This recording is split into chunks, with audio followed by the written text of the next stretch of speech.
నుంచి లండన్లో చదువుకొని వచ్చాడు, film making course as a director. ఆయన సినిమాని చాలా బాగా హ్యాండిల్ చేశారు. ఎలా ఈ పరిస్థితులు ఎవరు చేయగలరు అనుకుంటా ఆయన స్టెప్ ఇన్ అయ్యి ఒక తండ్రికున్న విజన్కి కొడుకు సారథ్యం వహించి తండ్రి కొడుకుల తాలూకు ఇది ఎఫర్ట్ ఈ సినిమా ఇది.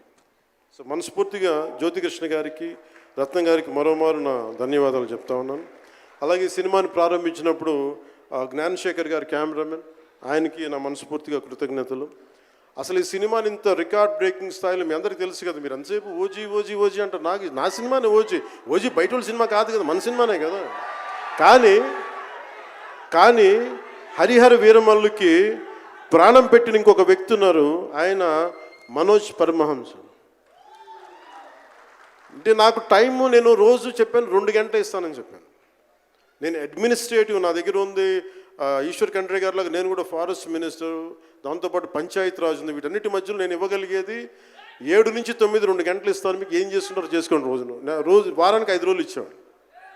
ఈ 5 రోజుల్లో దాన్ని చాలా పగడ్బందీగా ప్లాన్ చేసి మంగళగిరిలో ఉన్న జనసేన పార్టీ ఆఫీస్ నుంచి 2 గంటల ఒక కూతవేటు దూరంలో ఉన్న నా సన్నిహితులు, నా మిత్రులు రమేష్ లింగంనేని గారి మిడ్ వ్యాలీ స్టూడియో, వాళ్ళ స్థలం ఉంటే దాన్ని మిడ్ వ్యాలీ స్టూడియోస్గా మార్చేసి అక్కడే సెట్స్ చేసాం. మొత్తం మేజర్ వర్క్ అక్కడే చేసి దాన్ని స్పెషల్ ఎఫెక్ట్స్ చేసాం.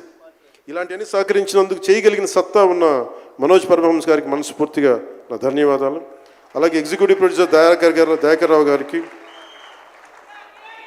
అలాగే ఆర్ట్ డైరెక్షన్కి చేసిన తోట తరుణి గారికి, అలాగే పాపం నేను పొద్దున కూడా చెప్పాను, ఈ సినిమాకి ఎవరన్నా సరే ఎంతమంది క్యాస్టింగ్ ఉన్నారు ఈ రోజున. విచిత్రంగా నేను, నిధి అగర్వాల్ తప్ప ఇంకెవరు లేరు. మన భరణి గారు, రఘు గారు, చాలా మేజర్ క్యాస్టింగ్ ఉంటే ఎవరు లేరు. దానికి ఈ సినిమాని ఇన్ని రోజుల దాకా, గత నెల రోజుల నుంచి ఒంటి చేత్తోటి జనం మధ్యలో ఉండేలాగా నిధి అగర్వాల్ గారికి మనస్ఫూర్తిగా నేను ఆవిడని చూసి సిగ్గు తెచ్చుకొని నేను కూడా ఈ రోజున మాట్లాడాను.